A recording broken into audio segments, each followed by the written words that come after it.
teks deskripsi. Penggunaan kalimat perincian untuk mengkonkretkan. Kalimat perincian sendiri adalah kalimat yang menggambarkan objek secara detail. Bisa kalian lihat dalam dua contoh ini. Contoh pertama, ada kalimat ibuku orang yang sangat baik. Di situ tercantum ibuku orang yang sangat baik itu dalam hal apa. Kemudian diperincikan dalam kalimat, yaitu dia berusaha menolong semua orang. Yang kedua, penggunaan kalimat yang menggunakan serapan panca indera. Di sini karena teks deskripsi itu adalah kalimat yang seolah-olah dapat dilihat, didengar, dan dirasakan. Contoh, di sini seolah-olah kita dapat melihat seperti pantai panjang dengan pasir putih. Kemudian di sini seolah-olah mendengar, debur ombak pantai terdengar berirama. Kemudian di sini ada seolah-olah merasakan, udara sangat terasa segar. Ketiga, penggunaan kata dengan kata dasar yang berawalan huruf K, P, T, dan S. Kata dasar adalah kata yang belum mendapatkan imbuhan, baik berupa awalan, prefiks, sisipan, konfiks, ataupun akhiran sufiks. Contoh kata dasar sendiri, misalkan kata dasar baca. Di situ kata dasarnya yaitu terdiri dari 4 kata, B, A, C, A. Jadi baca, kemudian ditambahkan dengan imbuhan. Jadi membaca, yaitu terdapat imbuhan me nasal ditambah dengan baca. Jadilah menjadi tidak kata dasar sendiri, jadi kata imbuhan membaca. Contoh kata dasar K, P, T, S. 1. Huruf K, kata dasarnya contoh kukus. Imbuhannya jadi mengukus, yaitu menasab plus kata kukus. Akhirnya K-nya itu luluh menjadi mengukus. Yang kedua yaitu huruf P, kata dasarnya itu adalah potret.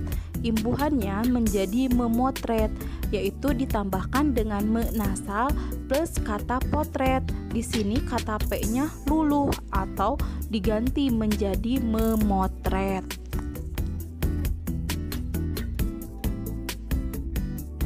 Yang ketiga yaitu huruf T, kata dasarnya yaitu tanam. Imbuhannya jadi menanam. Menasal itu adalah bagian dari imbuhan awalan ditambah dengan kata tanam. Kata T-nya di situ luluh ketika bertemu dengan awalan menasal. Kemudian yang keempat adalah huruf S. Kata dasar S yaitu sapu, imbuhannya menyapu.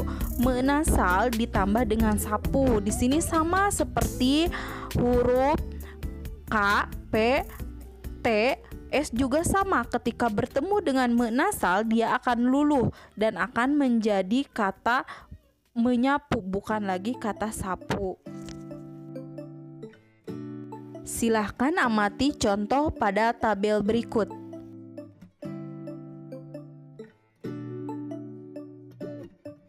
Yang keempat, penggunaan kata sinonim. Kata sinonim adalah kata yang memiliki persamaan makna dalam kata itu sendiri. Contoh, kata indah sinonimnya elok, permai, molek.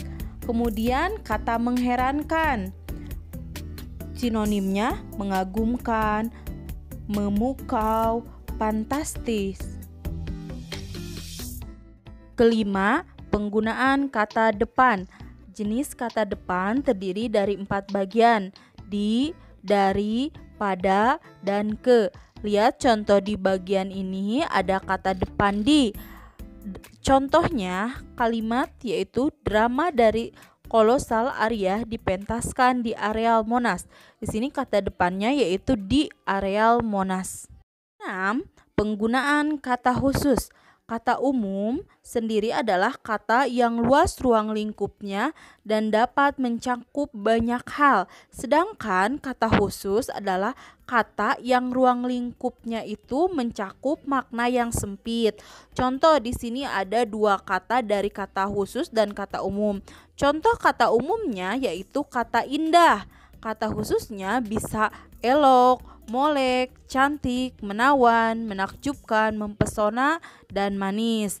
Yang kedua misalnya kata umumnya melihat, bisa kata khususnya menonton, dan lain sebagainya. Silakan kalian perhatikan sampai bagian yang terakhir.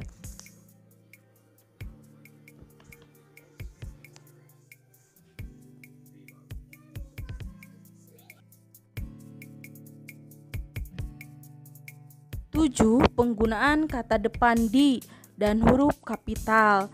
Contoh di sini ada kata di Lombok. Nah, kata di-nya itu adalah kata depan, sedangkan Lomboknya itu awalnya itu menggunakan huruf kapital karena menunjukkan tempat sehingga menggunakan huruf kapital. Yang kedelapan adalah kalimat bermajas. Majas itu terdiri dari 4 jenis, yaitu majas penegasan, majas sindiran, majas pertentangan, dan majas perbandingan. Di sini contoh kalimatnya sendiri ada angin laut mengelus wajah. Di sini kenapa bisa disebut sebagai majas? Karena majas itu adalah gaya bahasa, yaitu menggunakan bahasa yang indah dan disebut sebagai majas. Kita jelaskan di bagian selanjutnya mengenai penjelasan majas. Yang terakhir itu bagian ke-9, yaitu pilihan kata yang bervariasi. Teks deskripsi menggunakan kosakata secara segar dengan variasi kata yang luas.